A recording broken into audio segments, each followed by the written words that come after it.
আপনি কি গর্ভবতী? আল্ট্রাসাউন্ড করিয়েছেন, আল্ট্রাসাউন্ড রিপোর্ট হাতে পেয়েছেন, কিন্তু সবকিছু ঠিক আছে কিনা এই জিনিসটা বুঝতে পারছেন না। তো জি হ্যাঁ, তাহলে এই ভিডিওটি আপনার জন্য।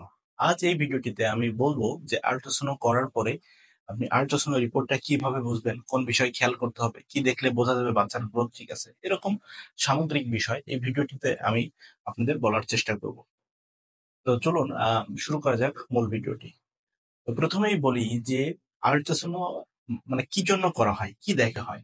আল্ট্রাসাউন্ড তো দেখা যাচ্ছে সবচেয়ে যে বিষয়টি গুরুত্বপূর্ণ, দেখা হয় বাচ্চার অবস্থান পজিশন, বাচ্চার হৃদস্পন্দন ঠিক আছে কিনা, বাচ্চার বয়সের অনুযায়ী যে গ্রোথ সেটা ঠিক আছে কিনা, আবার দেখা যাচ্ছে বাচ্চার যে গর্ভফুল সেটা ঠিক আছে কিনা, তারপর দেখা যাচ্ছে গর্ভাবস্থায় বাচ্চার কোনো ধরনের অ্যানোমালিস এ ধরনের কিছু আছে কিনা, গর্ভের ভিতরে কয়টি বাচ্চা আছে, এরকম নানা বিষয় কিন্তু আল্ট্রাসাউন্ড করার মাধ্যমে জানা যায়।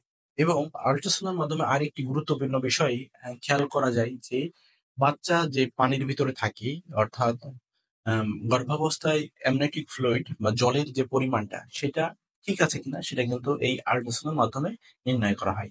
তাই এটিও একটি খুবই গুরুত্বপূর্ণ বিষয় যেটা আল্ট্রাসাউন্ডের মাধ্যমে দেখা হয়। এখন পরবর্তী অংশটিতে আমি যেটি বলতে যাব সেটি হচ্ছে যে আল্ট্রাসাউন্ড রিপোর্ট আপনি হাতে পেয়েছেন। এখন আপনি কি কি বিষয় খেয়াল রাখবেন? এত সময় যেগুলো বললাম এই জন্য করা হয়। কিন্তু আপনি পার্সোনালি আল্ট্রাসাউন্ড রিপোর্ট হাতে পেয়ে যে বিষয়গুলো একটু খেয়াল করবেন সেগুলো এখন বলবো আপনাদেরকে। তো প্রথমে যে বিষয়টি খেয়াল করবেন আল্ট্রাসাউন্ড রিপোর্ট হাতে নিয়ে সেটা আমি বলবো যে বাচ্চার এক্সপেক্টেড ডেট অফ ডেলিভারি ডেটটা কবে? আপনার ডেলিভারি যে সম্ভাব্য তারিখ সেটা কবে আসলো দেখবেন ওখানে একটা EDD নামে একটা অপশন থাকে, সেখানে লেখা আছে, এটা খেয়াল করবেন। দ্বিতীয় যে বিষয়টি খেয়াল করবেন যে বাচ্চার আপনার হার্টবিট, ফিটাল হার্ট রেট, এই অপশনটাতে হার্টবিট কত আছে, 120 থেকে 160, এটি একটি নর্মাল রেঞ্জ, কিছুটা কম বেশি অনেক সময় হতে পারে, সেটা ভয়ের বিষয় না। এবং এটা রেগুলার আছে কিনা এটা খেয়াল করতে হবে, যদি রেগুলার থাকে তাহলে নিশ্চিত হতে পারবেন। তারপরে যে বিষয়টি খেয়াল করবেন সেটি হচ্ছে যে আপনার গর্ভের যে বাচ্চা সেটা কয়টা বাচ্চা আছে, অর্থাৎ কমেন্টে লেখা থাকবে যে টুইন অথবা সিঙ্গেল, এই জিনিসটা আল্ট্রাসাউন্ড রিপোর্ট পাওয়ার পরে খেয়াল করবেন। তারপরে যে বিষয়টি খেয়াল করবেন সেটি হচ্ছে আপনার অ্যামনিওটিক ফ্লুইড, দেখবেন একটা অপশন আছে AFI, এটাতে কতটুকু পরিমাণ জল আছে সেটি উল্লেখ থাকে। অনেক সময় অ্যাডিকুয়েট লেখে পাশে পরিমাণ উল্লেখ করে, আবার শুধু অ্যাডিকুয়েট লেখা থাকতে পারে। আবার যদি অপর্যাপ্ত থাকে তাহলে ইন অ্যাডিকুয়েট লেখা থাকে এবং কতটুকু আছে সেটি উল্লেখ করা থাকে।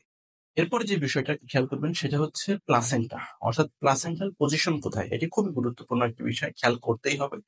অ্যান্টেরিয়র, পোস্টেরিয়র অথবা ফান্ডাল, এবং সেটা ইন্টারনাল অস থেকে দূরে বা কাছে, অর্থাৎ গর্ভফুল অনেক সময় বলে নিচে আছে বা জ্বরের মুখে আছে, এই বিষয়টা অবশ্যই খেয়াল করতে হবে, এটি খুবই গুরুত্বপূর্ণ দিক। এবং সর্বোপরি শেষে আপনি দেখলেও দেখতে পারেন যে মাথার মাপ কতটুকু আছে, পায়ের মাপ কতটুকু আছে, অর্থাৎ বিপিটি, এফএল, এসি কতটুকু আছে, এগুলোর সাথে বাচ্চার গ্রোথ মানে গ্রোথ অনুযায়ী এগুলার মাপ ঠিক আছে কিনা এই জিনিসটা দেখলে দেখতে পারেন। না হলে অন্যথায় উপরে যেগুলো বললাম এগুলো আপনি দেখলেই হবে। এখানে একটু এই রিপোর্ট দেখার পরে আপনি যে করণীয় কিছু বিষয় থাকে সেগুলো কি, কিছু সতর্কতা অবলম্বন করা লাগে। যেমন রিপোর্টটি দেখে আপনি কোন বিষয়গুলো সতর্কতার সাথে দেখবেন সেটা একটা বিষয়, যেমন হার্টবিট আছে কিনা, যদি সেখানে লেখা থাকে নো কার্ডিয়াক অ্যাক্টিভিটি তাহলে তো আপনাকে খুবই সতর্ক হতে হবে। যদি প্লাসেন্টার অবস্থান লো লাইন প্লাসেন্টা থাকে তাহলে সতর্ক অবস্থানে যেতে হবে। এই বিষয়গুলো রিপোর্ট দেখার পর আপনার করণীয় হয়ে থাকে।